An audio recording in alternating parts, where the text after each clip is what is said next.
This adventure is almost 100% random, so let's roll some dice and look at some tables.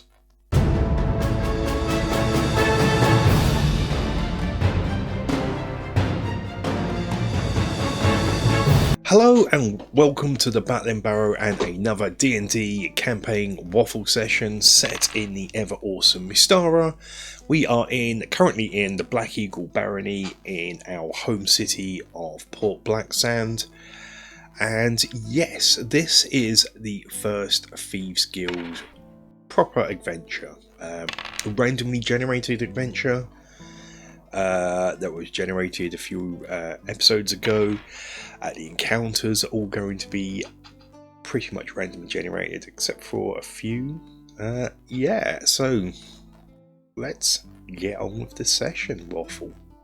Before we get going with this Waffle session, we need to turn, sorry about the squeaky chair, to my DMs folder, because back in season episode 2 I got my players to roll some random dice every so often, and what this was doing in the background was generating an adventure. So in my adventure section table, this is based on Professor Dungeon Masters from the Dungeon Craft YouTube channel. Did a sort of video on this. This is sort of inspired and based upon that. So what they were doing, they were rolling on this table here, and on the back I've got a laminated sheet where I was writing down what they rolled. So I got them to do it twice. I got 2 adventures here, and this is one I rolled with. So to begin with, we roll for the person who is employing you. So for that, they rolled down here, and they rolled an 11, which is Lord Azure. Then you rolled on the item, and they had to get a magic item. At the moment, don't know what that is. That'll be when I work out the adventure. I had to roll on where they were going to get the item from, and that was the graveyard. They got 3, and I also for this one. So what I do here is the full chart here.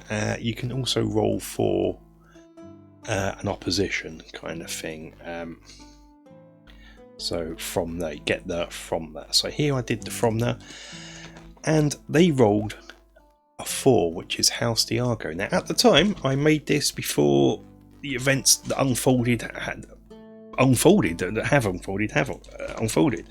So at the time, I didn't know that Anirothel was going to try and get Marianne Diago to take him to the ball for their heist job there. I did not know that it was going to be Marianne that was going to die. Originally it was going to be Lucia Diago that was going to die, but in the end it was Marianne, due to the series of what happened in the events. And so this worked out rather easy. So the background behind this is Lord Azure has hired the players, that's how we left the last week's adventure, to go and get the magic item in question is a necklace that Marianne Diago was buried with, and they are to retrieve it by midnight the next night. I love this random adventure generation. It makes life as a DM so much easier. So let's get on with the waffle. I start off in the Fisherman's Fiend Tavern, and here I am also sort of generating Anirothel's Thieves Guild. In Beckme, when you reach a certain level as a thief and get your domain, which in this case is the Thieves Guild, which Anirothel has, you get 2d6 first level thieves join you. So I rolled for that the previous week and we got 10, so there's going to be 10 thieves joining. Tibbs has counted as 1. I counted that as 1 because it's an NPC character that has stuck with him. And for loyalty, Tibbs will start off and never wave from 20. That is just who he is. But I wanted to generate I do it as a start of this session, just test generating a new character. So we return once more to my DM's folder, because in here, so they're just first level thieves, so I have a Thieves Guild name generator. This is available for people on Patrons, And so we rolled, and I think I've got them somewhere written on the back somewhere, probably here it is. So the character that was rolled last session was Smirking Two-Face. We already had that, so we had that. And a new character joined called Dingbat the Punk. So that was interesting. So they must have, if we can find it, rolled a 7 and a 9 for that character. By the end of the session, we roll up a load more characters, and we have a very special one joining us. For loyalty, I make my Anirothel or whoever is going to roll a starting loyalty. You know, I think in the DM's guide is starting with the character with the highest charisma, but I wanted to have it a bit more random, a bit more different. So I made Anirothel make a charisma roll, and whatever that result was the character's starting loyalty. So that happens throughout this session. I won't go too much into it, but he now has a Thieves Guild stocked full of first level thieves that he can assign to various different tasks as per the Den of Thieves second AD&D book. So the first things first, Smirking Two-Face, who joined last time, whilst he looks as ugly as sin because he's called Two-Face because he has scars over his face that sort of look like a second face, but he's also quite knowledgeable about the local area and its surroundings, and so fills in the characters about the graveyard. It is said that during the day it is highly patrolled with guards, but at night no one goes in the graveyard at night because it has the sinister name of the City of the Dead. It is rumoured that necromancers and liches are in the graveyard resurrecting the dead, so no one goes there at night. The guards have guard houses stationed at the 3 entrances, the north, the east and the south entrances, where they stay at night. Only 1 or 2 guards per hut, but what there is there are multiple clerics that can turn any undead that get too close to the gate to prevent them from attacking the city, the main city itself. And he gives them the other different bits of the lay of the land. If you're interested in that, you can watch the full video to get the full breakdown of the lay of the land available. This will be available on Patreon. Needless to say, I sort of designed a cemetery for my players. They decide to go at night, and what they are doing is Walker will, because he's obviously a master of grappling hooks, if you've seen the previous adventures in the Waffle series, he's going to try and grapple hook over the wall. Anirothel is going to disguise himself as a guard and take Galfon, pretending he's going to show a noble's been trapped in the cemetery and he has to go and rescue them. At this stage we don't know if they're male or female. This will come into play later on. Gelfenwith uses a spectral steed spell to effectively fly over the wall. The wall's 10 foot high with 2 foot high spikes upon it. Not shown here in the video footage you're seeing because I'm using this Citadel Miniatures graveyard set as the walls. Unfortunately, Anirothel fails to do a charisma check here, which is unusual. So the guard, but it's not a great fail. It's not like it's a savage fail. So what the guard says is, sure, take along this priest, but he doesn't really want to give up one of these priests that are in his hut. So I get him to do a bit of role plan, and there's another check made where Anirothel manages to convince him that he doesn't need the priest to go along. And he has, time is of the essence, he has to get in there to rescue the noble, which happens. So we are now in the cemetery. Inside the cemetery, I had no encounters planned except for one, and obviously the end Mausoleum adventure, the main part of the adventure, getting the necklace. But apart from that, any encounters that are in the cemetery were random. And I was going to make a check each time they enter a new area of the cemetery. So the first encounter is a gravedigger, and so I had to quickly think on my feet and think back to my Charles Dickens and the Pickwick Papers and the Sexton and the Goblin King, and I just nicked Gabriel Grubb, the grumpy, slightly drunkard gravedigger, and that's who they encounter. He is non-confrontational. He's digging a grave because he was too drunk to do it during the day, so he's doing it now because it needs to be dug for tomorrow. And it ends up with total thieves. Gabriel Grubb unconscious in his open grave, and his black trench coat he's wearing is nicked by Walker, who has a thing for them. Oh well, onwards and upwards. We move on to the next section of a graveyard, and here there is another random encounter rolled up, and it is ghouls hanging out in the trees. Now, I forgot about this, but this is similar to the Midnight Rogue adventure where there was ghouls hanging out in trees there. The players remember this, and so just bypass it. They're not here for that. They know there are undead in the cemetery, and that has put them on off their game, as it were. They're nervous about this. The next few areas, there are no random encounters, and in fact that was the last of the random encounters. So I'm beginning to get a bit so I throw in the graveyard planned encounter, and I start making the sound of werewolf howls occur. Now this really puts the players on edge. There's two elves, and they know that in this world, as it's part of Beckme, even though I'm running a adjusted 5e with Beckme involved, elves don't turn into werewolves if they get bitten. They die if they don't get cured by the next full moon. So this has put most of our players on edge. At first there's just one sound of a wolf behind them, and then there's another in front, and another to the left, and another to the right. They're being surrounded and hunted.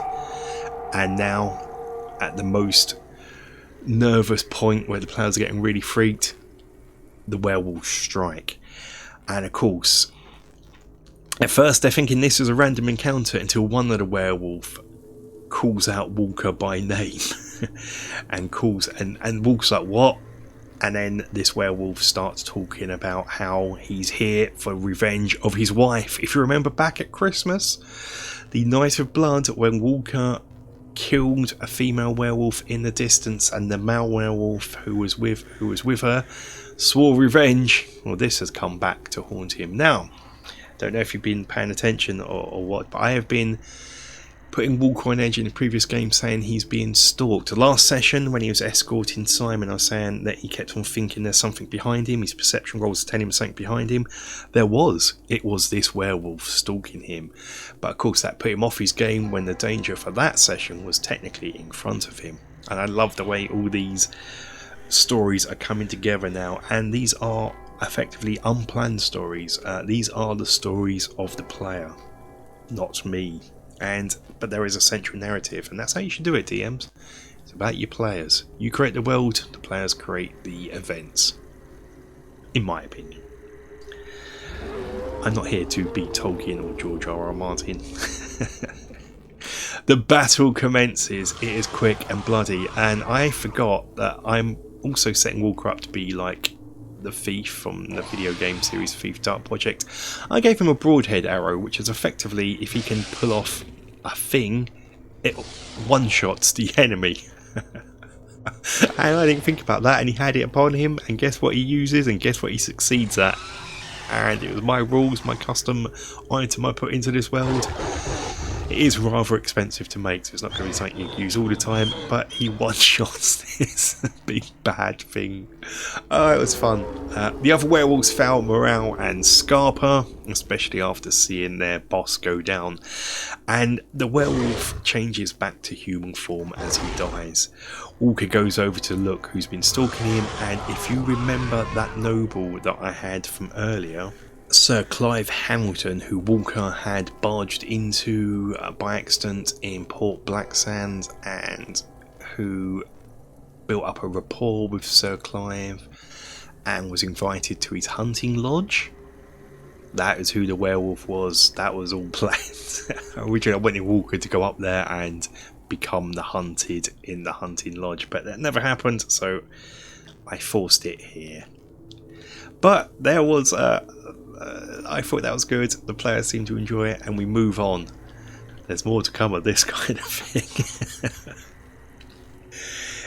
We reach, after a while, with no more encounters due to my dice just not throwing anything up for me, we reach the Mausoleum. Now here it's looking a bit scully because I'm using one that I made for Halloween month a few years back for Warhammer, but this isn't scully. It's the House Diago Mausoleum, and it's more dragon based, green dragon based, matching the family heraldry. They do the usual, check for traps. They're still on edge, and they enter, and there's nothing. They're in quite a peaceful, calm, relaxing prayer chapel, I guess is the way to do it. An entrance foyer with a little altar for prayers. There are two fires here, braziers, I always get this wrong and say it's braziers. Whichever one of those is the correct term. I don't know why I can't get that fixed in my head, but there's two of those that light the area up but don't give off any heat. They then do a bit of searching around to determine which path has been used recently, because obviously there was a funeral. The path to the right, to their right, seems more unused. It's a bit more dusty, whereas the path to the left is less dusty. They can see footprints going that way, so that's obviously the way they go, and that is what they do throughout the Mausoleum. They're checking, they're going slow, they're checking for that, they're checking for traps, they're checking, they're being cautious, which is good. But of course they're under a time scale. It's now getting on to about 9, and I was really impressed with this session, and Anirothel as well. I was really impressed with him. I keep strict timekeeping in my games, especially for things like this, and Anirothel was able to work out, due to clues and how much hour work, the exact time. We get to about 10:30 in this game session, and they're talking about time, and Anirothel turns around, the player Anirothel turns around to the other and said it must be about 10:30, and in fact it was 10:20. So that is how good I am at timekeeping and how good Anirothel is at knowing that time as well. So that was really impressive with that. They go down a corridor and they see a ghost. Now this ghost, there is multiple ghosts here, but they don't affect the living as long as the living don't affect them. And again, they get that. It kind of ends up being described as the opening scene from Ghostbusters, but without the confrontation, because they just let that ghost be, hang back a bit, let it do its thing, and then carry on forward. They come to another area and they're trying to look at this point where all the tombs are, and they're thinking, why have the Diagos put the newer burials further in? Surely it should be the other way around. This is true, but excellent adventure, so I wanted to go through the Mausoleum. Logically it would be the other way around, I guess. It's not long before they find Marianne's tomb, but something is amiss. The tomb is askew. They search around for a bit and realise that there is a secret passage behind the tomb. They open up the tomb and look in, and there is no body. So they descend into the tomb and into the secret passage within and come to a lower catacomb. Here the feeling is not so pleasant as above. It's been getting colder as they've been going into the family mausoleum, but now it's cold and creepy and dark. They make their way through, again being extra cautious, and soon come to an area where they can go north. That would lead to a gargoyle full of skeletons. They don't do that, they go west, and that comes to a blocked passage. It's blocked by a stone slab, and here I give a puzzle. I can't actually remember the exact words of the puzzle. I don't have my full notes with me, but the answer was hourglass, which drops the slab, and they proceed through further into the tomb. I got the layout for the mausoleum from the Thieves Guild just for time, and it's great for that. So that's where the puzzle come from, and that's where the encounters down here come from too. And they come through to a room and they can see shiny things sort of seemingly floating in the air. They get close, a bit too close, before they realise that it's not floating in the air. It's a gelatinous cube, and they have combat with it. It's a bit touch and go, but yeah, they deal with it easy enough. As they go forward to the next room, they see a female body on the floor wearing the necklace that they recognise as Marianne Diago, but there is another female behind. This one not laying down, this one looking at them. Pale skin, hungry eyes and fangs. This is a vampire. More correctly, this is a Fombekmi, a Nosferatu, which is a vampire that as it gets stronger can handle sunlight, retains all its stats it had when it was alive, so they are a bit more versatile and diverse than normal vampires, which just retain the vampire stat when they become a vampire, and can be any alignment. So this creature here is not necessarily evil, but it still needs to feed. In Bekmi, vampires drained levels and Nosferatu's drained blood, but in 5e and newer D&D, I think all vampires drain blood, so they don't have that characteristic as such. But it still has to drink blood, and so it has been feeding on the recently deceased in the graveyard, and this was the most recent burial, so it tried to feast upon Lady Marianne, making its lair beneath the tomb here. But there is something wrong with the blood of Marianne, that something she referred to it as tainted. Okay, but here's the interesting bit where I was not expecting. There is role playing, there is charisma rolls. I always make role play first and then roll to see the outcome rather than just roll in and that is your outcome. You know, it makes it better. The role playing will affect the DC of the die roll when you need it. But guess what? There was a slot upon the Thieves Guild, and guess who's joining? That is right, Cecilia Davenport, the vampire. Here she is the daughter of a noble that was in Solescu when she was travelling at night and her carriage was attacked by vampires, where she got bitten and has then since wandered northwest until the Black Eagle Barony and ultimately to Port Blacksand, where she has changed. So there's a little plot hook to go to Solescu at some point, which I feel may happen around Halloween. I feel, I know. So yes, Cecilia is joining the party, joining the Thieves Guild. Interesting, I'll see what happens with that. But now we're back to the main part of the adventure, and that is the necklace, retrieving the necklace. They remove the necklace. There is, they obviously detect that it's magic. They remove it, and what it is, it's a necklace of true polymorph, which is hiding the person's true self. As they remove it, the body of Marianne polymorphs into a young green dragon. That's off-putting for the players. They weren't expecting that. They think about this for a while and then just decide to deal with the outcome of that later on and leave the mausoleum. And outside the mausoleum is a gigantic green dragon, a gargantuan green dragon, basically introducing itself as Argos, the dragon.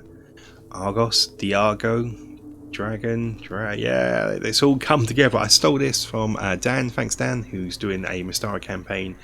We've been chatting, and yes, he had the great idea for this, and I borrowed it, and it worked out. Basically, he's here, and he's all grumpy and mean, and the players are terrified.